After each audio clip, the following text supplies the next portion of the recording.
குருவே சரணம். குருநாதர் பாபாஜையா திருவடிகளை வணங்கி பரஞானம் யூடியூப் சேனல் இருக்கக்கூடிய அனைத்து நல் உயிர்களுக்கும் சிவைய நம. இன்னைக்கு நம்ம பார்க்கக்கூடிய தலைப்பு எதுனா சுவாமி, எல்லா மனிதனுடைய உடம்புக்குள்ளேயும் மனசுக்குள்ளேயும் சதா ஒரு போராட்டம், பெரிய ஒரு துன்பம், சதா ஒரு சிந்தனை, அழிக்க முடியாத மிகப்பெரிய ஒரு சிந்தனை, கொடூரமான சிந்தனை. இதுலயே போய் மனிதன் இன்பத்தை அனுபவிக்காம, மகிழ்ச்சியா இல்லாம, நிம்மதியா இல்லாம, அமைதியா இல்லாம, தான் யாருங்கிறதே உணராம, பிறருக்காகவே வாழ்ந்து பிறர் சொல்லை மட்டுமே கேட்டு கடைசியா ரொம்ப அனுபவப்பட்டு கடைசியா சரி இதுதான் நாம அப்படின்னு நினைச்சிட்டு நம்ம வாழலாம் நினைக்கும் போது உடம்புக்கு முதுமை வந்துரும். அவ்வளவுதான் விதி காலன், அதாவது என்ன சொல்றது, யம தர்மராஜன் கூப்பிட்டுருவாரு, போய் சேர வேண்டியதுதான். இப்ப மனித பிறவில உண்மைய சொல்ற ஒண்ணுமே இல்ல, எல்லாம் ஒரு குப்பை. இன்னுமா எவ்வளவு பெரிய மனித பிறவிய குப்பைன்னு சொல்லிட்டீங்களே அப்படின்னு. உண்மைதான் சுவாமி, உண்மை. நம்ம மனித பிறவி எடுத்துட்டோம், ஏன்னு நம்ம ஆராய்ந்து பார்க்கணும். எதுக்கு இந்த பிறவி? நம்ம ஏன் ஆணா வந்திருக்கோம், பெண்ணா வந்திருக்கோம், அழியா வந்திருக்கோம், நம்ம ஏன் இந்த தொழில் செய்யறோம், நம்ம ஏன் சாப்பிடுறோம், நம்ம ஏன் குழந்தை குட்டி பெத்துக்கிறோம், நம்ம ஏன் இப்படி இருக்கோம்? எப்படி போனாலும் நமக்கு ஒரு அமைதி கிடைக்க மாட்டேங்குது, ஒரு நிம்மதி கிடைக்க மாட்டேங்குது. சதா பொழுது விடியறதும் தெரியல, பொழுது மூடுறதும் தெரியல.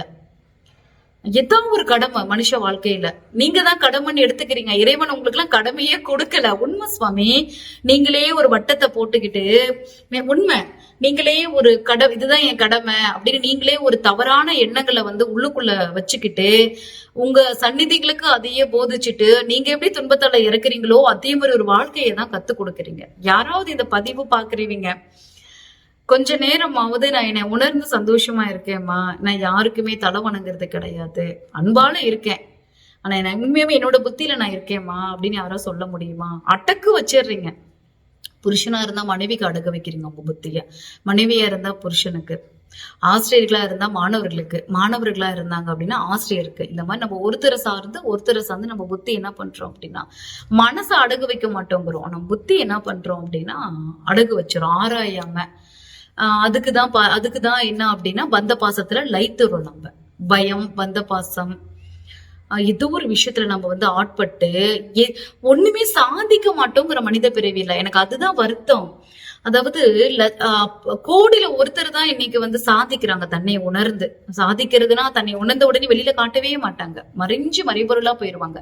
இறைவன் ஒருவனுக்கு தான் யார் அப்படிங்கிறது தெரிந்தால் போதும் அப்படின்னு வாழுவாங்க.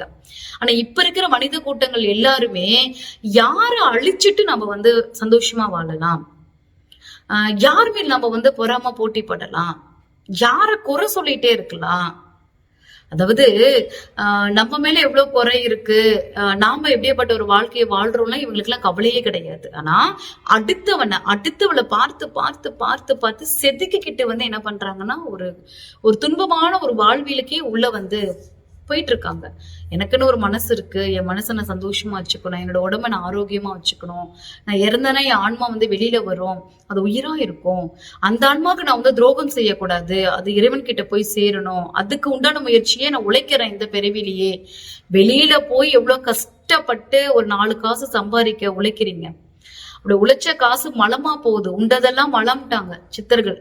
உழைச்ச காசு என்ன பண்ண போறீங்க? சாப்பாட்டுக்கு தான் பயன்படுத்துறீங்க. உண்டதெல்லாம் மலமே, கண்டதெல்லாம் கண் விழித்து எதெல்லாம் நம்ம சொகுசா பாக்குறோமோ, டைம் பாஸ்ன்னு சொல்றோமோ, பணத்தையெல்லாம் விரயமாக்கி பொழுதுபோக்குல கழிக்கிறோமோ, அத்தனையும் மாயை. உனக்காக உன்னுடைய ஆன்மா கேள்வி கேட்கும் சுவாமி. இன்னைக்கு நான் யூடியூப்ல பேசிட்டு போயிடலாம், இன்னைக்கு இந்த சேனல்ல நான் பேசிட்டு போயிடலாம். ஆனா நீ இறந்ததுக்கு அப்புறம் உன் ஆன்மா உன்னை கேள்வி கேட்கும். வாழும்போது அது கேட்காது, அது உன்னை வேடிக்கை பார்க்கும். என்னதான் செய்யி ஒரு 100 வருஷம் இந்த கூட்டுக்குள்ள இருப்பியானது வேடிக்கை பார்த்துட்டு இந்த உடல் இருந்ததுக்கு அப்புறம் அது உன்னை கேள்வி கேட்கும். நான் இவ்வளவு பெரிய சக்தியா உனக்குள்ள இருந்தேன், கொஞ்சமாவது உணர்ந்தியா? மறுபடியும் என்னை கொண்டு போய் இன்னொரு கருக்குழியில தானே தள்ளுற, உனக்குள்ள நான் எவ்வளவு தவமா நான் இருந்தேன், என்ன செஞ்ச எனக்குன்னு அப்படின்னு என்ன பண்ணும் அப்படின்னா ஆன்மா அப்பா கேள்வி கேட்குமா. உடல் வேணா இப்ப கேள்வி கேட்டுரும், பசிக்குது ஏதாவது எனக்கு கொடு, மனசு கேள்வி கேட்கும், எனக்கு சுகபோகமான ஒரு வாழ்க்கை கொடு, ஆசையை கொடு, நான் ஆசைப்பட்டதெல்லாம் நடக்கணும் இல்ல. மனசு உடல் என்ன பண்ணும், எல்லாம் அனுபவிச்சுக்கும். உங்கூட இருக்கும்போது ஆன்மாவுக்கு நீ என்ன செய்யற யோசிச்சு பாருங்களேன். ஆன்மாங்கன்னு ஒண்ணு இருக்கிறது நம்ம உயிரோட இருக்கும், ஆன்மா உள்ள இல்லைன்னா உடம்பும் போச்சு மனசும் போச்சு. சிந்திச்சு பார்க்கணும். சிவாய நம்ம. திருச்சிற்றம்பலம்.